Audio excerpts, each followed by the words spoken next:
Di sesi Behind the Suit hari ini, kita akan membahas topik-topik yang sedang in and happening now. Seperti di acara Behind the Suit biasanya, di mana kita sering membahas isu organisasi yang sedang panas dan trending. Hari ini kita punya tema yang lagi ramai di berbagai organisasi, yaitu petugas ramah, pasien betah. Ini adalah transformasi SDM di dunia kesehatan. Nah, kita semua tahu bahwa tenaga kesehatan itu adalah garda terdepan atau petugas kesehatan ya. Namun tantangan di dunia kesehatan saat ini tidak hanya soal kompetensi teknisnya mereka, tapi juga bagaimana membangun komunikasi dan pelayanan yang lebih baik. Pasien yang merasa nyaman dan diperhatikan bukan hanya lebih kooperatif dalam perawatan, tapi juga mereka jadi punya peluang kesembuhan yang jauh lebih tinggi. Nah, tantangannya bagaimana kita memastikan seluruh petugas kesehatan tetap profesional di tengah tekanan kerja yang tinggi. Nah, bagaimana sih kita bisa menciptakan budaya kerja yang mendukung SDM kesehatan agar tetap ramah, tetap empatetik, berorientasi pada pelayanan gitu ya. Datanya di tahun 2001 sampai 2022 secara nasional sekitar 10 sampai 12% pasien dilaporkan belum puas terhadap layanan yang mereka terima. Nah, keluhan yang sering disampaikan yaitu mayoritasnya adalah katanya sikap petugas yang kurang ramah. Untuk membahas hal ini, kita kedatangan tamu yang luar biasa sekali, and we're really honored to have him. Beliau merupakan seorang expert yang memiliki pengalaman yang sangat luar biasa, lebih dari 20 tahun di dunia kesehatan, dan sekarang beliau adalah direktur di RSUD Ciracas. Without further ado, please welcome Dr. Gafar Hartatianto, SH Mars MHAAK. Apa kabar Pak Gafar, Dok? Kabar baik, Mbak Pamela. Oke, terima kasih banyak sudah join hari ini Dokter Gafar. Dan Dok, mohon izin sebelum kita masuk ke diskusi yang lebih dalam, saya mau mengajak kita semua untuk lihat sesuatu yang mungkin relate dengan tema hari ini, dan saya yakin banyak dari kita pernah melihat atau bahkan mengalami momen seperti ini. Nah, ada satu video yang belakangan ini viral di TikTok, di mana seseorang membuat parodi POV oknum tenaga kesehatan yang judes gitu ya. Yang menarik di kolom komentar banyak banget yang relate, ada yang curhat pernah ngalamin hal serupa, ada yang justru memahami kenapa hal ini bisa terjadi. So, let's take a look first ya Dok ya, sebelum kita ngobrol seru lebih lanjut. Anda adalah orang-orang yang bekerja di rumah sakit. Itu nggak serta-merta Anda bekerja di sini kalau tidak dipilih oleh Tuhan. Tuhan memilih Anda untuk bekerja di sini karena Tuhan tahu Anda mampu dan setiap langkah Anda bernilai ibadah. Karena kenapa? Bekerja di rumah sakit itu sangat berbeda dengan bekerja di bank. Kenapa berbeda? Sama-sama melayani, tapi kalau di bank, orang yang datang itu adalah orang yang hatinya senang, dia gembira mau menyimpan uang. Beda dengan orang-orang yang bekerja di hotel. Di hotel itu mereka kedatangan orang-orang yang niatnya mau berlibur, mau staycation, yang suasana hatinya sudah gembira. Anda di rumah sakit yang Anda hadapi siapa? Orang-orang yang lagi kesakitan, keluarganya yang lagi penuh dengan ketakutan, orang-orang yang bisa jadi mereka adalah orang-orang yang sedang kehilangan. Maka jangan sampai Anda menghukum mereka, menambah derita mereka dengan tutur kata Anda yang kasar, sikap Anda yang gak peka terhadap mereka, itu akan menambah derita mereka. Tapi kalau Anda, orang yang bekerja di rumah sakit ini adalah orang-orang yang punya aura positif, Anda yang datang dengan senyuman, dengan kepedulian, bisa jadi Anda adalah orang-orang yang membuat mereka punya sedikit energi yang awalnya mereka takut, mereka sedih, mereka ada di dalam kegelapan, tapi dengan ketemu Anda, setidaknya mereka punya harapan baru. Oke, ada video satu lagi. Pakai BPJS, Bu. Ya, Bapak. Ini, Bu, suami saya mau periksa mata ke dokter. Ibu pakai BPJS apa yang ini? Bayar. Pakai BPJS, Bu. Ibu sekarang itu di mana-mana itu sekarang udah daftar online, nggak bisa lagi daftar di sini. Kalau Ibu mau ya daftar online atau di situ. Nah, itu masalahnya, Bu. Saya nggak paham. Nah, bukan urusan saya, Bu. Kok Ibu yang gaptek masalah teknologi kok nanya-nanya ke saya? Makanya saya ini guru kursus komputer. Kalau tanya sama tetangganya, kalau tanya sama saudaranya, emangnya Ibu nggak punya saudara? Kok tanyanya ke saya? Saya bukan customer service bank Bu ya, bukan CS bank yang bisa ditanya-tanya. Nggak aneh pula juga. Kan bisa tanya tetangga. Ya Bu nggak bisa Bu ya, udah dulu saya sibuk Bu ya. Oke, dan menarik banget ternyata, ketika kita lihat di kolom komentarnya, banyak yang merasa relate gitu. Dan ini saya penasaran nih, kalau dari Dokter Gafar sendiri, tanggapan dari video tadi gimana, Dok? Terima kasih Mbak Pamela. Tadi kan ada 2 video ya yang ditayangkan. Kalau video yang pertama itu ya memang salah satu cara untuk memotivasi petugas yang ada di rumah sakit. Kita harus selalu ingatkan bahwa kita itu harus selalu bersyukur. Tidak semua orang itu punya kesempatan yang sama. Bisa menjadi petugas kesehatan yang dalam bekerjanya itu juga merupakan suatu ibadah. Nah, kalau untuk video yang kedua nih, Pak Pamela, video kedua itu kan memang stigma di masyarakat itu memang seperti itu.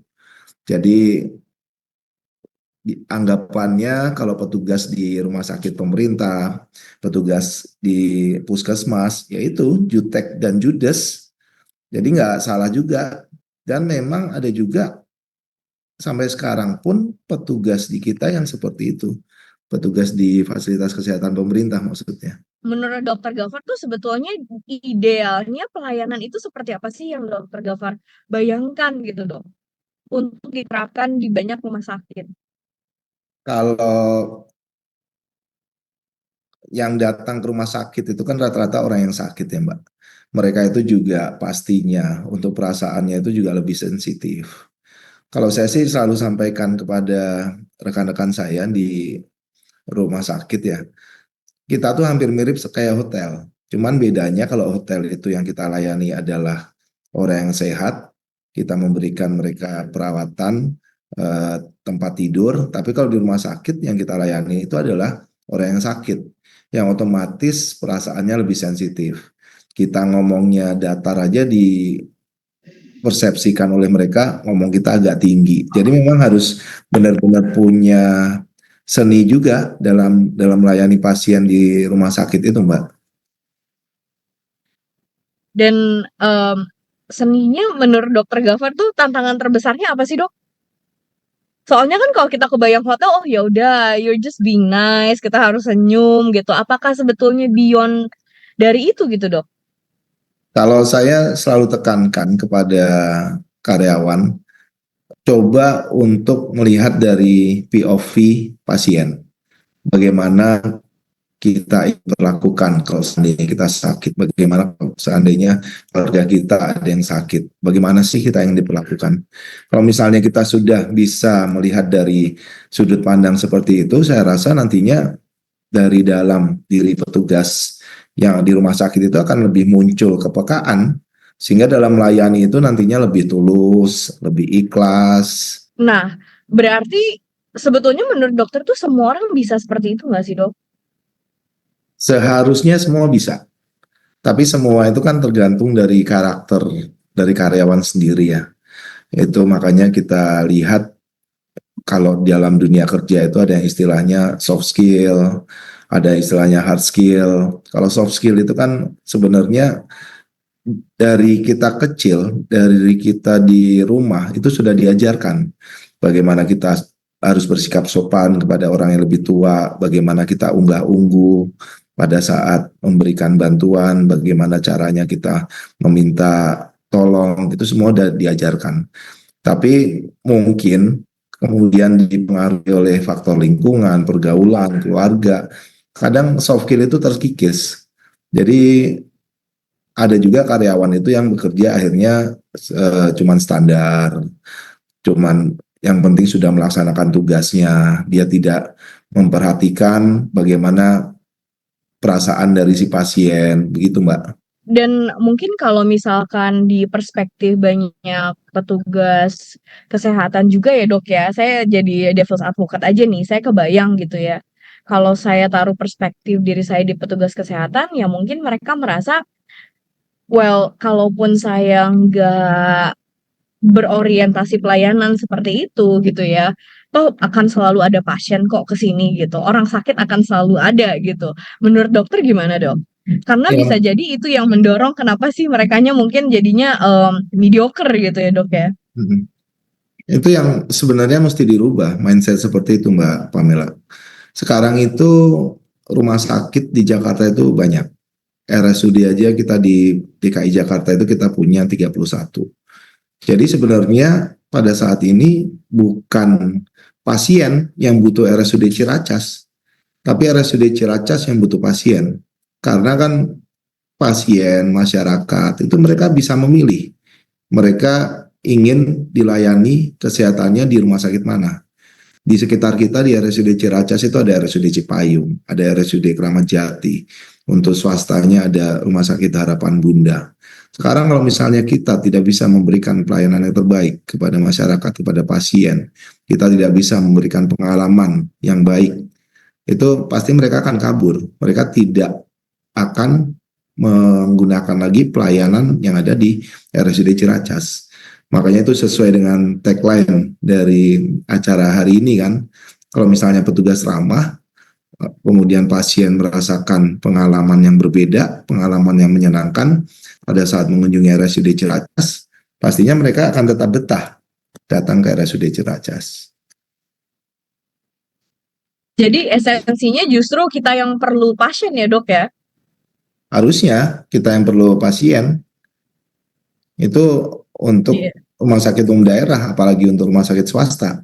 Untuk rumah sakit swasta yang benar-benar tidak mendapatkan subsidi dari pemerintah, ya seharusnya mereka bisa lebih baik lagi pelayanannya.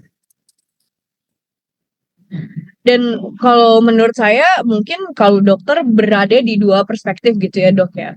Yang dimana dokter juga sebagai medical doctor gitu ya, mungkin pernah juga di dalam posisi tersebut dan sekarang dokter malahan justru ada di posisi di mana sebagai leaders gitu ya, yang dimana dokter harus manage dari tiap individunya seperti apa. Nah, menurut dokter sebetulnya tekanan terbesar dari para petugas kesehatan itu apa sih, Dok? Apa sih yang menjadi kendala mereka gitu? Saya maksudnya kami juga ingin memahami dari POV pasiennya gitu ya, untuk kita bisa berempati juga nih.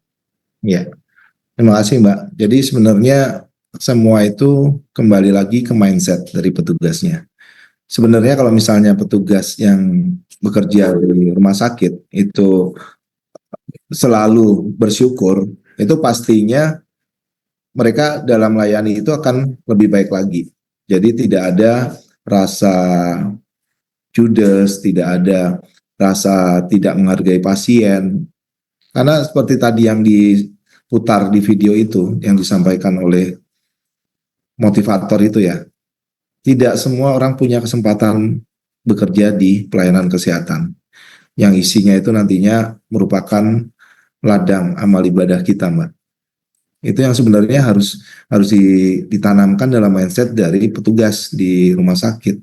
Jadi sebenarnya tidak ada alasan itu menganggap itu sebagai beban, misalnya ada permasalahan di rumah atau permasalahan di keluarga atau di lingkungan. Begitu sampai di rumah sakit ya semua itu harus hilang. Jadi petugas harus selalu menunjukkan keceriaan di depan pasien. Itu yang nantinya pasti akan membuat pasien itu lebih nyaman saat dilayani. Dan mungkin ini juga sedikit relate dengan pertanyaan yang ada di Zoom, Dok. Di sini ada dari Pak Dedi. Pak Dedi menanyakan ada referensi kah perawat yang merawat pasien? Satu perawat merawat berapa pasien? Perbandingannya berdasarkan kriteria pasien kah di area total care, intermediate, dan minimal care? Ada nggak sih, Dok? Mungkin apakah mereka, mungkin ini relate-nya ke diskusi kita gitu ya. Bagaimana kita tahu mungkin si petugas kesehatannya itu merasa overloaded seperti itu, Dok? Atau mereka overwork. Jadi rasionya itu yang ideal seperti apa, Dok? Untuk rasio sih standarnya ada, Mbak Pamela. Tentunya kalau untuk Hmm. di ruang intensif, di ruang perawatan itu beda-beda. Jadi standarnya itu sudah dikeluarkan oleh Kementerian Kesehatan. Ya misalnya kalau di ICU itu perbandingannya satu pasien, satu perawat misalnya. Itu ada semua. Dan pastinya pada saat akreditasi rumah sakit, hal-hal seperti itu juga dilihat oleh surveyor. Jadi kalau misalnya ada rumah sakit yang masih belum memenuhi standar sesuai yang sudah ditentukan pemerintah, pasti akan menjadi temuan oleh surveyor. Jadi sebenarnya ya seperti saya sampaikan tadi, tidak ada alasan sebenarnya begitu seseorang sudah terjun ke dunia pelayanan kesehatan, otomatis ya hal-hal yang tadi diputar di video itu harus benar-benar dijalani dan dinikmati serta disyukuri, Mbak.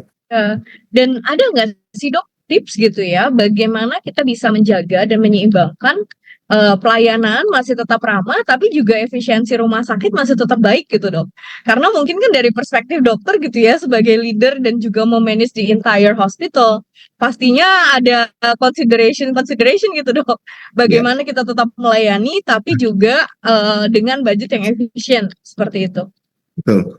Itu yang sering juga mungkin salah kaprah juga ya Mbak Pamela ya, antara efektif dan efisien. Jadi seringkali kita terlalu berpatokan itu ke masalah efisien, akhirnya malah yang kita hasilkan itu tidak efektif. Jadi kalau menurut saya sih, kalau seandainya kita dalam melayani itu selalu istiqomah dalam pikiran, perasaan, ucapan, tindakan, terus juga menguasai tugas pokok fungsi serta aturan yang terkait dengan unit masing-masing. Itu kalau misalnya sudah berjalan, pekerjaan mereka itu pasti akan lebih efisien, lebih efektif, dan bekerjanya dalam melayani pasien itu bisa lebih tulus, lebih ikhlas.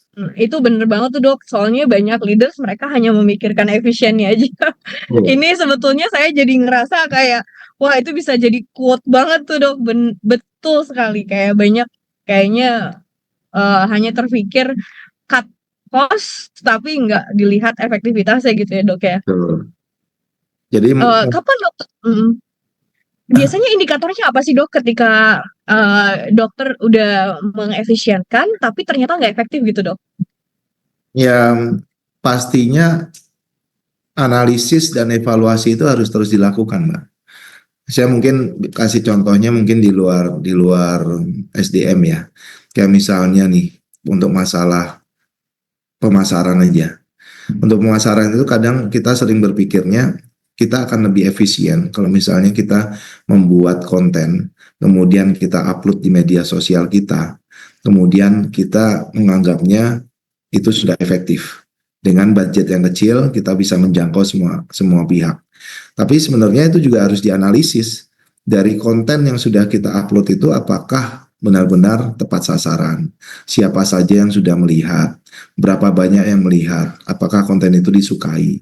Kalau misalnya itu benar-benar yang lihat banyak, komentarnya banyak, ada pendapat positif dari audiens, itu berarti efektif. Demikian juga di pelayanan, kita bisa lihatnya seperti itu. Mungkin dari kita lakukan survei kepada pasien, kita selalu membuka ruang untuk berkomunikasi antara pasien dengan lintas sektor, sehingga kita bisa tahu. Yang bisa benar-benar melihat kita, itu kan orang di luar kita, Mbak. Kalau kita melihat diri sendiri, mungkin kita ngerasa udah paling bagus, paling ramah. Tapi yang penilaian yang paling asli ya dari orang di luar kita. Iya, jadi mungkin kita nggak apa ya, hanya melihat dari satu kacamata diri kita sendiri aja gitu ya dok ya. Kalau dalam segi budaya organisasi dok, bagaimana itu berpengaruh gitu terhadap kepemimpinan? Karena kalau kita melihat tuh ya, banyak di rumah sakit merasa, oke, kalau saya ngomongin pelayanan ya saya ngomongin bagaimana mereka men-treat pasien aja, tapi itu nggak berkaitan tuh dengan budaya kerja yang diterapkan di organisasi. Menurut dokter seperti apa? Kalau budaya organisasi itu kan sebenarnya bisa dibentuk ya, Mbak Pamela. Jadi fungsinya leader itu kan seharusnya membimbing, mengajarkan, kemudian juga mengarahkan setiap petugasnya agar terbentuk budaya yang memang kalau di kesehatan itu berorientasi pelayanan. Untuk mengubah budaya itu juga pastinya butuh proses. Cuman saya yakin dengan tahap-tahap, misalnya kita pertama lihat, kadang kita harus memaksa. Jadi kita harus paksa dulu, kemudian karyawan terpaksa, setelah terpaksa mereka menjadi bisa, setelah bisa mereka terbiasa, dan setelah biasa itu menjadi budaya. Jadi memang butuh proses yang juga tidak tidak cepat dan butuh waktu. Tapi pastinya juga kita harus menilai dulu budaya organisasi di tempat kita seperti apa sih. Itu yang harusnya dinilai oleh seorang pimpinan pada saat masuk ke suatu tempat yang baru. Dan kalau di RSUD Ciracas sendiri, Dokter Gafar menerapkan budaya-budaya seperti apa tuh dok? Boleh share pengalamannya sedikit? Kalau saya sih lebih suka memberikannya dengan contoh, Mbak. Leading by example, learning by doing. Jadi saya ingin karyawan-karyawan yang ada di RSUD Ciracas ini ya nantinya pinter-pinter, bisa tahu tentang tupoksinya, mereka tahu tentang aturan-aturan yang ada, mereka bisa multitasking, mereka serba bisa, ditempatkan di mana saja mereka siap. Itu yang selalu ajarkan, termasuk masalah kedisiplinan. Jadi saya termasuk mungkin pimpinan yang datangnya kepagian, Mbak. Jadi biasanya saya jam 6 pagi itu udah sampai di rumah sakit. Sehingga saya harap itu bisa memberikan contoh bagi petugas. Direkturnya datang pagi, masa dokter sama perawatnya datangnya telat. Oh, pas banget nih ada pertanyaan Pak di kolom chat Zoom. Izin bertanya, saat ini Gen Z sudah merambah menjadi pegawai rumah sakit. Gen Z dengan ciri ingin kerja cepat sehingga terkesan gerasak gerusuk dan kurang suka dengan tatap muka karena mereka lebih melek teknologi. Akhirnya membuat mereka menjadi lebih judes gitu dianggapnya dan kurang bisa berkomunikasi dengan pasien. Biasanya bagaimana Dokter Gafar menghadapi hal ini? Bagaimana agar ciri-ciri seperti ini tidak menjadi budaya? Karena wajar ya, ini dari Bu Fetty Nilamsari. Pertanyaannya bagus sekali karena memang Gen Z akan mulai menjadi angkanya akan mulai sama dengan para millennials juga gitu. Ya, memang itu salah satu kendala yang kita hadapi pada saat memberikan pelayanan ya. Tapi kan sekali lagi namanya instansi itu kan kita harus buat aturannya seperti apa. Kita harus buat SPO-nya seperti apa. Ada koridor-koridor di dalamnya itu yang harus diikuti oleh pegawai, oleh petugas. Jadi kalau misalnya ada budaya-budaya yang seperti tadi disampaikan oleh penanya seperti itu, yang ujung-ujungnya nanti akan mengganggu pelayanan, ya tugas dari manajemen rumah sakit untuk meluruskan, untuk membina dari petugasnya, untuk membina dari Gen Z-nya itu supaya budaya itu tidak terlalu mengganggu nantinya, tidak mengganggu ritme pelayanan yang sudah diberikan ke rumah sakit. Kalau untuk Dokter Gafar sendiri, memang permasalahan itu ada dok dengan adanya generasi baru ini? Pastinya ada, karena setiap generasi itu masuk ke semua sektor ya, termasuk ke sektor kesehatan, sektor rumah sakit. Tapi kalau saya sih menganggap itu adalah dinamika dalam satu organisasi. Namanya karakter itu pimpinan itu berbeda-beda, namanya karakter dari bawahan, karakter dari petugas itu juga berbeda-beda. Itu adalah seni pada saat kita memimpin, bagaimana kita menghandle orang yang seperti ini, bagaimana kita menghandle orang yang seperti itu. Dan kalau misalkan Dokter Gafar bisa menjabarkan gitu ya, kepemimpinannya Dokter Gafar itu apa sih? Seperti apa sih dok? Yang mungkin apa yang menjadi persepsi para karyawan RSUD Ciracas juga saat ini. Tapi apa sih yang sebetulnya dari dalam dirinya Dokter Gafar ini style saya gitu? Seperti apa tuh dok? Kalau dulu itu saya perfeksionis, Pak. Jadi saya dulu menganggap perfeksionis itu adalah kelebihan saya. Tapi kemudian saya menganggap itu menjadi kekurangan saya. Karena dengan saya perfeksionis, akhirnya saya ingin semua orang itu bekerja secepat saya, serapi saya, sebagus saya. Tapi kan namanya kemampuan setiap orang itu kan berbeda-beda. Tidak semua orang itu bisa disamakan. Akhirnya kalau misalnya saya terus seperti itu, yang ada akhirnya saya pusing sendiri, stres sendiri. Akhirnya saya sudah bisa mulai mengakomodir, memaklumi kelebihan dan kekurangan dari karyawan-karyawan saya. Itu di tempat lain sebelum di Ciracas. Kemudian saya mungkin tipe yang suka mendelegasikan beberapa tugas-tugas itu ke bawahan saya, ke karyawan saya, supaya mereka itu nantinya bisa lebih pintar lagi, mereka bisa belajar. Makanya saya bilang tadi, mungkin tipe kepemimpinan saya ya leading by example, learning by doing.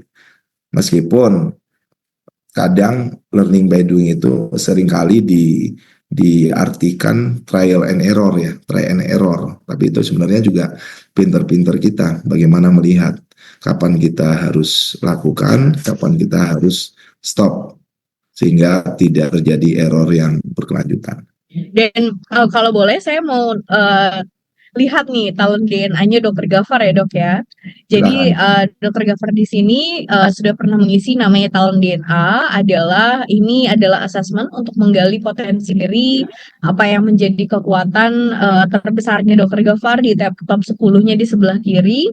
Kemudian bottom talent, apa sih sebetulnya hal-hal yang mungkin tidak natural untuk Dokter Gafar, tapi ternyata Dokter Gafar bisa lakukan dengan baik gitu, dan mungkin kita akan dengar gitu ya bagaimana sih perjalanannya. Jadi kalau kita lihat top, izin ya dok ya. Jadi Dokter Gafar ini top 10-nya Silakan, Mbak, nomor silakan. satunya adalah fokus ketika lagi mengerjakan sesuatu itu, sangat konsentrasi, prioritasnya itu jelas. Kemudian nomor 2-nya courageous. Jadi Dokter Gafar itu sangat mengedepankan transparansi, blak-blakan gitu ya dok ya. Jadi kalau buat Dokter Gafar, kalau misalkan kita juga punya masalah gitu ya, please say it directly gitu. Dokter Gafar nggak suka tuh kalau kita ngomong apa di depan dokter gitu ya, di belakang terusnya ngegerunak atau ngegerutu gitu. Kalau buat Dokter Gafar justru transparansi ini yang membuat budaya kita menjadi lebih terbuka. Dan kemudian juga beliau adalah orang yang self confident, jadi melangkah aja dulu gitu ya, berani ambil resiko. Dan optimizer itu selalu melihat bagaimana semua itu bisa perbaiki lebih baik lagi. Jadi lebih kepada not necessarily perfectionist kalau di bahasa talent DNA nih dok, lebih kepada optimizer. Jadi dokter tuh nggak gampang puas gitu istilahnya, selalu ada level yang lebih baik yang dimana bisa diperbaiki kembali. Dan kemudian inovatif, mengadopsi hal-hal baru, logical, bisa melihat data, selalu melihat apa sih buktinya, apa sih faktanya gitu. Yang kemudian juga decisive, dan semua itu dikumpulkan jadi intuisi yang kuat gitu.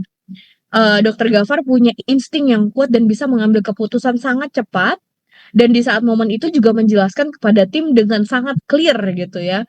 Dan di satu sisi, walaupun gitu fokus, walaupun berada di satu arah, tapi Dokter Gafar itu menariknya juga fleksibel. Jadi memitigasi apa yang terjadi at the moment. Jadi sangat cepat ya, saya kebayang ya. Dan juga 10-nya kolaborator melibatkan semua yang ada di tim.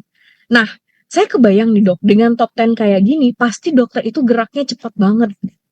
Karena keputusannya cepat, udah paham, kita maju aja, kita ngelangkah, apa hal baru yang bisa diimplementasikan gitu ya. Kemudian merespon kepada semua kondisi yang terjadi at the moment. Gimana tim Dokter Gafar itu keep up? Soalnya aku kebayang ini cepet banget gitu Dokter Gafar. Kali pada kepontang-panting, Mbak. Tapi Jadi kan kalau Dokter Gafar mitigasinya gimana tuh dok? makanya saya sering mengadakan juga rapat dengan tim ya. Jadi di situ mereka harus menyampaikan yang harus dilakukan seperti apa. Jadi kalau saya sih sukanya mengerjakannya itu dalam bentuk step-step, Mbak, langkah. Jadi sekarang kita bikin dulu.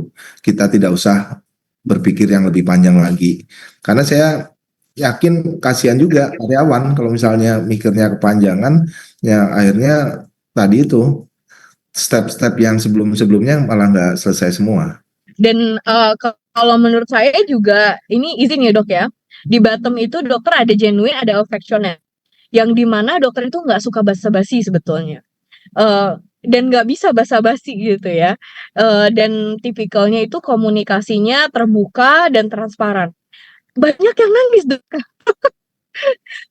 Katanya sih. Terus biasanya gimana?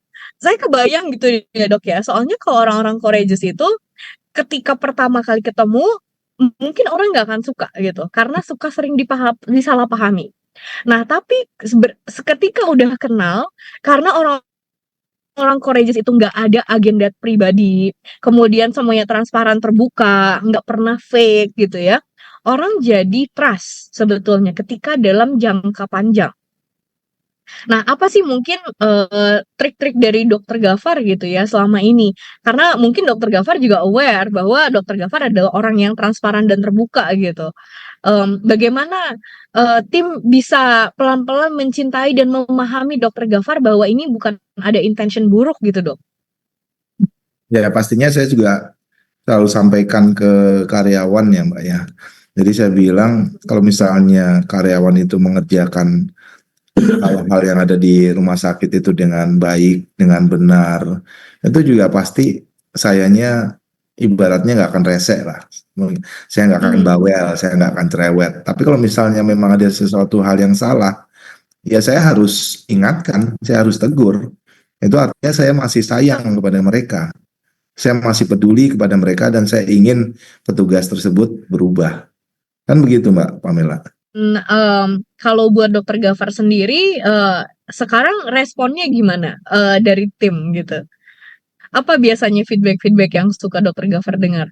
Kalau saya sih nggak terlalu peduli ya apa kata orang tentang saya gitu ya. Hmm. Karena kalau saya sih berpikirnya ya memang sudah resiko dari seorang pimpinan, diomongin, difitnah, dibenci, tidak disukai, itu adalah resikonya. Karena kita memang namanya pimpinan itu kan kadang seringkali juga mengambil keputusan yang tidak bisa memuaskan semua pihak gitu. Jadi ya memang itu resikonya. Jadi kalau misalnya saya terlalu memikirkan hal-hal seperti itu malah itu nanti akan menghambat saya. Dan saya juga tidak pernah tahu kan dalam pikiran dari karyawan di RSUD Ciracas itu aslinya tentang saya seperti apa. Mungkin di depan saya manis, di depan saya tersenyum, tapi di belakang ngenggerutu kan saya nggak pernah tahu. Soalnya saya nggak bisa baca pikiran mereka, Mbak. Yang penting kalau Dokter Gafar sih ya terbuka aja ya di diri Ya, sendiri gitu ya, Dok, ya? betul. Dan Yang penting menurut saya, saya itu adalah dalam memimpin di RSUD Ciracas itu ya memang untuk kepentingan RSUD Ciracas. Tidak ada faktor like and dislike. Kalau misalnya karyawan bagus, ya saya beri apresiasi. Kalau misalnya karyawan tidak bagus, melakukan kesalahan, ya saya beri sanksi.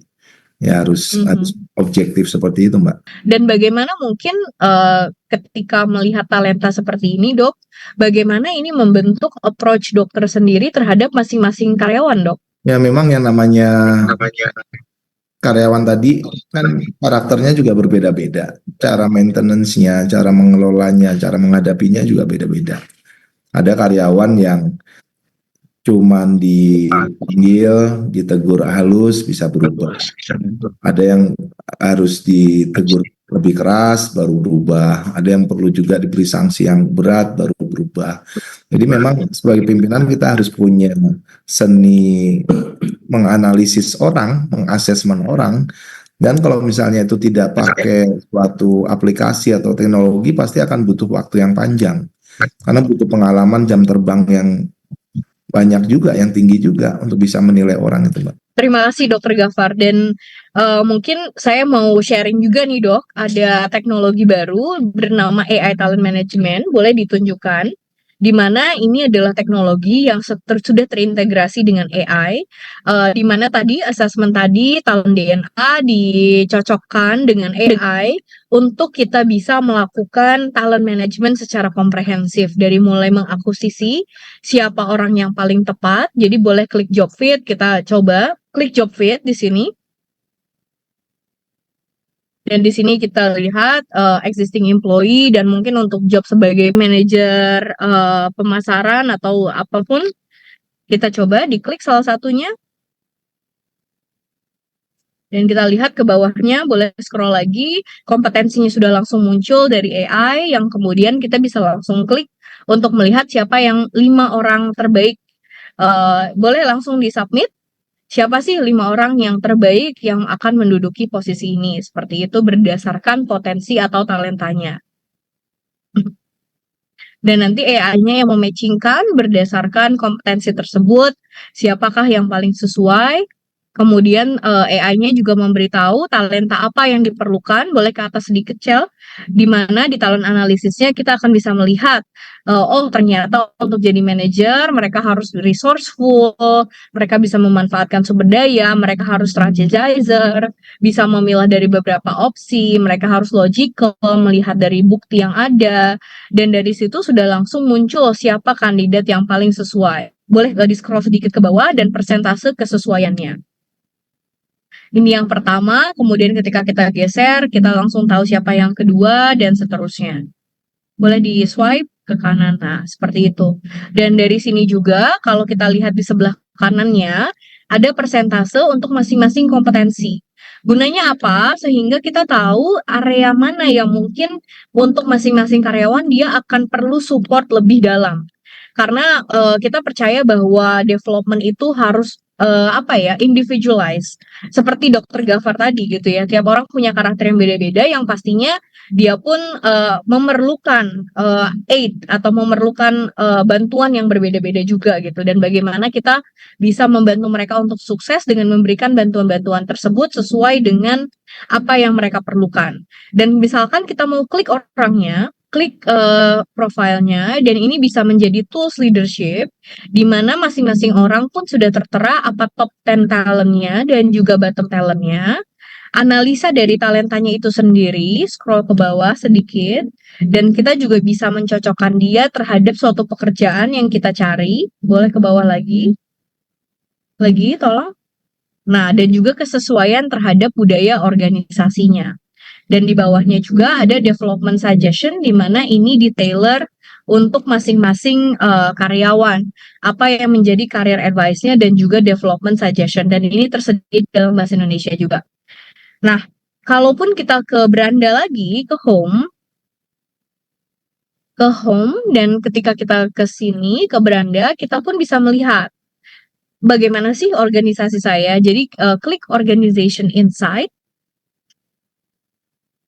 Ketika kita klik Organization Insight, akan muncul rangkuman dari semua talenta di dalam organisasi kita. Jadi sebagai pemimpin kita jadi lebih tahu bagaimana saya meng-approach tim saya gitu ya dengan lebih baik. Bagaimana mereka bisa, bagaimana ketika saya mungkin merilis kebijakan untuk transformasi gitu ya. Bagaimana strategi yang paling sesuai yang mungkin akan lebih didengar oleh tim saya. Nah, ini adalah insight-insight yang bisa kita lihat gitu di dalam aplikasinya sendiri. Yang kemudian boleh keluar dari situ, kita juga bisa melihat sinergi di dalam tim, bagaimana dua orang berinteraksi ataupun bagaimana dua divisi berinteraksi. Boleh di situ random aja pilih dua nama aja. Dan satu lagi. Oke. Dan di sini kita bisa lihat juga bagaimana sih kedua orang ini berinteraksi, apa sih menjadi potensi kolaborasinya, tapi juga kita jadi melihat potensi konflik yang bisa terjadi di antara kedua orangnya. Jadi ini untuk memitigasi apa sih, kenapa sih kok kayaknya kurang produktif ya gitu di antara mereka berdua, ada apa dan bagaimana kita bisa mengembangkan mereka berdua dan hubungannya menjadi lebih baik. Nah, ini adalah karya anak bangsa, di mana ini adalah kreasi dari ISQ yang bekerja sama dengan Lintas Arta. Kenapa Lintas Arta? Karena mereka satu-satunya yang memiliki GPU merdeka dari NVIDIA di Asia.